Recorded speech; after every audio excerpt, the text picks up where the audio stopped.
Séjour à Malte. L'accueil des habitants. Parvenus sur la terre ferme, ils apprennent qu'ils sont dans l'île de Malte. Les indigènes les reçoivent avec une rare humanité, les réunissant autour d'un grand feu. 1, 2. Paul considéré comme un malfaiteur et comme un dieu.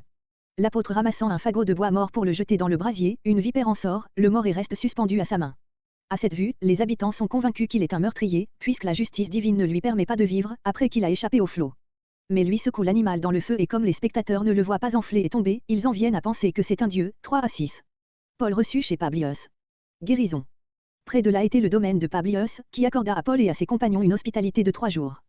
Paul guérit par l'imposition des mains le père de Publius, malade de la dysenterie. Les autres malades de l'île viennent à lui et sont guéris. De grands honneurs sont rendus à Paul et à ses compagnons, et, à leur départ, ils sont pourvus de ce dont ils ont besoin. Juillet 2010. Voyage de Malte à Rome. Après un séjour de 3 mois, ils prennent passage sur un navire alexandrin, à l'enseigne des Dioscures, qui avaient hiverné dans l'île. Ils gagnent Syracuse, où ils passent 3 jours. En louvoyant, ils atteignent Reggio et de là, grâce au vent du midi, ils arrivent en 2 jours à Puzzole. Ils y trouvent des frères et restent une semaine avec eux, puis se mettent en route pour Rome. Les frères de cette ville, apprenant l'arrivée de Paul, viennent à sa rencontre. En les voyant, Paul rend grâce et prend courage. Novembre 2015. Verset 1. Verset 1 à 15. Paul à Malte, de Malte à Rome. Cette île, célèbre dans l'histoire, est située au sud de la Sicile. Nos naufragés ne la reconnurent qu'après y avoir été sauvés, le verbe grec composé d'une particule signifie entièrement sauvé. La constatation qu'il était à Malte leur causa sans doute de la joie, car ils étaient peu éloignés de l'Italie, tandis que, durant la tempête, ils avaient craint d'être jetés bien loin sur les côtes de l'Afrique. Acte 27.17, deuxième note. En même temps, ce fut pour eux tout la confirmation de la prédiction de Paul, acte 27.26. La suite du récit de Luc, versets entre 11 et 12, nous fait écarter l'hypothèse d'après laquelle Paul aurait abordé dans une île qui porte aujourd'hui le nom de Méleda et se trouve sur la côte de l'Illyrie. Le texte reçu porte, majuscule récent, ils reconnurent. Luc, présent à toutes ces scènes, les raconte à la première personne du pluriel. Verset 2. Ces insulaires n'étaient point barbares dans le sens qu'on attache aujourd'hui à ce mot, puisqu'ils témoignèrent aux naufragés une peu ordinaire humanité, grec philanthropie, mais alors on appelait ainsi tous les étrangers qui ne parlaient ni grec ni latin. L'île de Malte était habitée par des colons d'origine phénicienne et carthaginoise. Verset 4. La vipère, ranimée par la chaleur du feu, s'élança sur la main de Paul et y resta suspendue par une morsure que les insulaires jugèrent aussitôt mortelle. Ils en concluent que la justice, qui était à leurs yeux une divinité, n'a pas permis que cet homme, à peine échappé du naufrage, vécût. Les verbes sont au passé, pour marquer que sa mort était certaine à leurs yeux. Ils en concluent aussi que ce malheureux devait être un criminel, un meurtrier. Verset 6. Ils virent dans ce fait une délivrance miraculeuse et c'est assurément ce que Luc a voulu raconter. Dès lors, passant brusquement d'un extrême à l'autre comme le font les peuples enfants, il disait que Paul était un dieu, c'est-à-dire une divinité apparue sous forme humaine. Nous avons vu un exemple d'un pareil changement de sentiment, acte 14.11-19. Verset 7. Ce Publius, premier de l'île, était un grand personnage indigène, acte 13.50, acte 25.2, acte 17.4, plutôt qu'un magistrat romain. Il est douteux qu'un légat du gouverneur de la Sicile, dont relevait Malte, fût établi à demeure dans l'île. Publius n'était chez les Romains qu'un prénom, qui n'aurait pas suffi pour désigner un fonctionnaire. Publius avait entendu parler de Paul par le centenier qu'il avait sous sa garde ou par la rumeur publique. De là son amicale hospitalité envers ce prisonnier et ses amis, y compris le centenier. C'est sans doute ce que Luc entend par nous, car Publius n'aura pas reçu dans sa maison les 276 naufragés qui voyageaient avec Paul. Verset 9. La prière et l'imposition des mains étaient les moyens par lesquels Paul opérait ces remarquables guérisons. Les prières de l'apôtre et le nom de Jésus-Christ prononcés sur les malades étaient, pour ces insulaires païens, une prédication rendue plus puissante encore par les guérisons opérées. Et comme Paul ne perdait aucune occasion d'annoncer l'évangile, on peut supposer que son séjour de 3 mois dans l'île de Malte, verset 11, eut, pour beaucoup d'âmes, des résultats bien plus importants que la guérison des malades. C'est ce qu'indique le verset suivant. Verset 10. Plein de reconnaissance pour les bienfaits reçus par le moyen de ces étrangers, les Maltais, qui avaient eu occasion de les connaître, les comblèrent d'honneurs et comme ils savaient que, dans leur naufrage, ils avaient tout perdu, ils exercèrent à leur égard une généreuse charité, en les pourvoyant de ce qui leur était nécessaire pour continuer leur voyage. Comme la direction de Dieu se manifeste à chaque pas envers ses serviteurs. Verset 11. Pour la seconde fois, acte 27.6, le centenier trouve un vaisseau d'Alexandrie frété pour l'Italie et y embarque ses prisonniers. Cette circonstance s'explique par le fait que l'Égypte expédiait ses blés et ses autres produits dans tout l'Occident et surtout à Rome.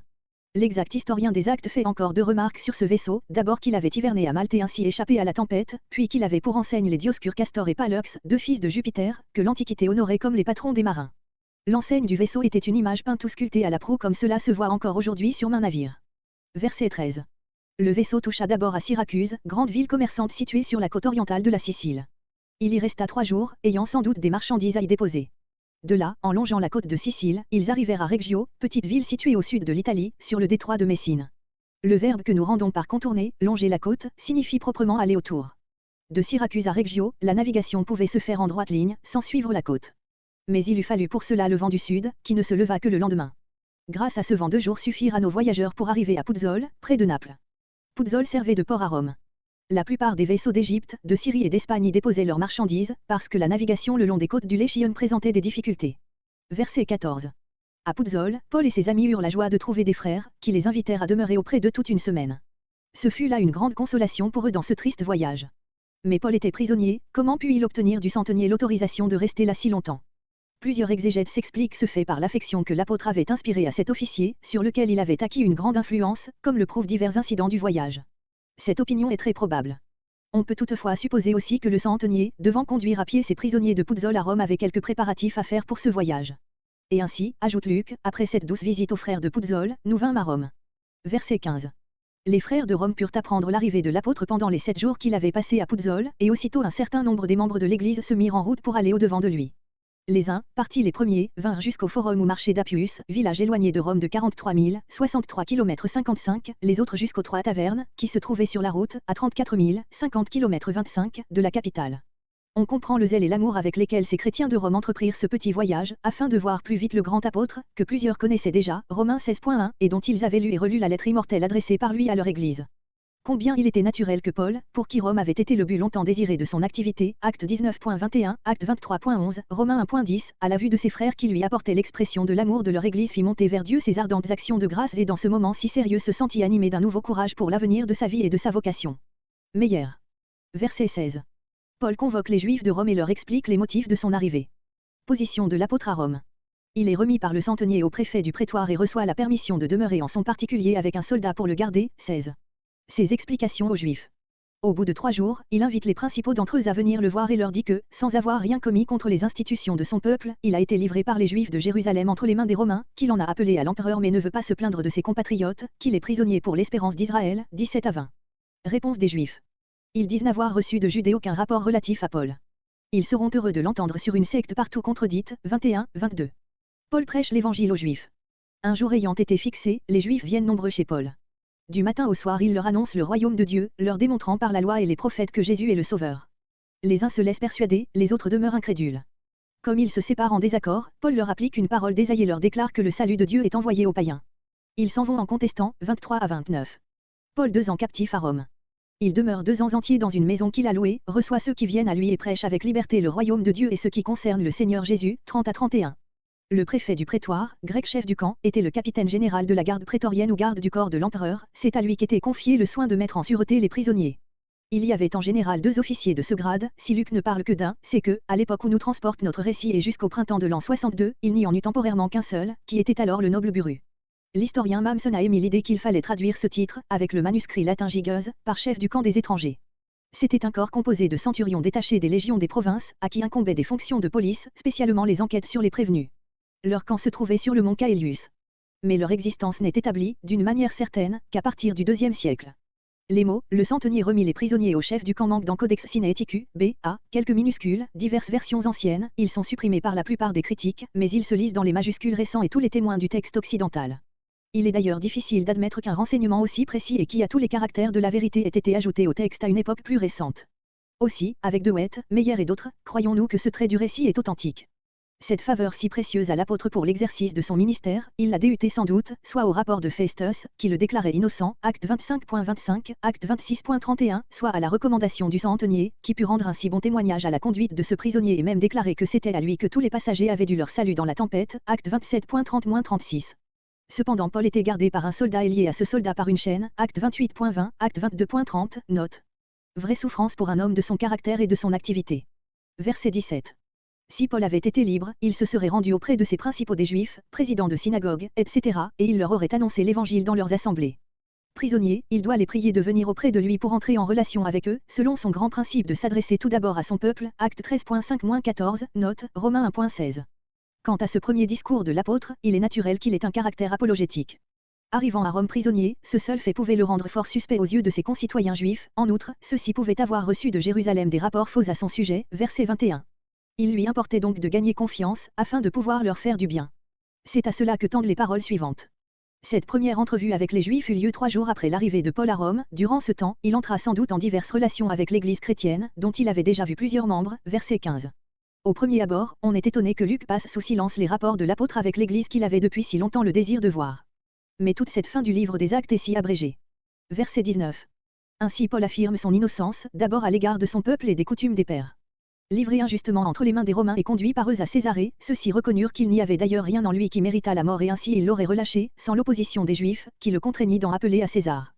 Mais cet appel à César, ajoute Paul avec une grande délicatesse, avait exclusivement pour but sa propre défense et en venant à Rome, il n'avait aucun dessein d'accuser sa nation auprès de l'autorité romaine, malgré les injustices dont il avait été l'objet.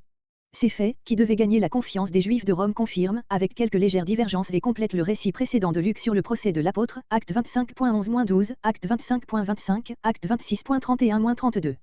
Verset 20. L'apôtre conclut donc que le but de cette entrevue qu'il a provoquée était d'entrer en relation avec ses auditeurs, vous voir et vous parler. Et de leur côté, ils pouvaient répondre à son désir avec d'autant plus de confiance, que, s'ils le voyaient lié, grec entouré, de cette chaîne, c'était uniquement à cause de l'espérance d'Israël, cette grande espérance qui était commune à toute la nation, comparé acte 26.6-7, note. Verset 21. On a trouvé étrange que les Juifs de Rome n'eussent rien appris du procès de Paul ni par des lettres de la Judée ni par l'arrivée de quelques frères. Mais, avant l'appel à César, auquel l'apôtre recourut à la dernière extrémité, acte 25.10, les Juifs de Palestine, qui espéraient retenir sa cause ou se défaire de lui en le tuant, acte 25.3, ne songeaient nullement qu'il irait à Rome et ils n'avaient aucun intérêt à instruire de cette affaire les Juifs de cette ville. Et après l'appel de l'apôtre, il s'écoula peu de temps jusqu'à son départ, acte 25.13, comparé acte 27.1, des rapports de la Judée n'auraient guère pu précéder Paul à Rome, car les communications étaient lentes et difficiles, le récit de la navigation de Paul au chapitre précédent, la présence à Malte de ce vaisseau d'Alexandrie, qui avait passé tout l'hiver dans l'île, le prouve assez, verset 11. Verset 22.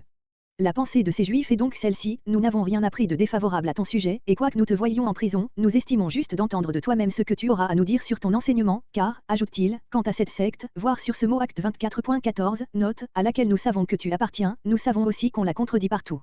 Raison de plus de t'expliquer avec nous. Ils veulent paraître neutres dans la cause de Paul et du christianisme. Beaucoup d'exégètes ont tiré de cette réponse des Juifs la conclusion étrange qu'ils n'avaient aucune connaissance de l'Église chrétienne de Rome. L'école de Tubing et beaucoup d'interprètes actuels nient pour cette raison la vérité de tout le récit.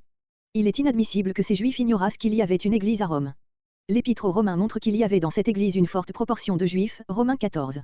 S'ils la passent sous silence et s'ils parlent du christianisme comme d'une secte qui rencontre une universelle contradiction, c'est que, par prudence, ils évitent de se prononcer. N'était-ce pas là entre eux et Paul une question brûlante, qui devait bientôt les diviser, verset 28.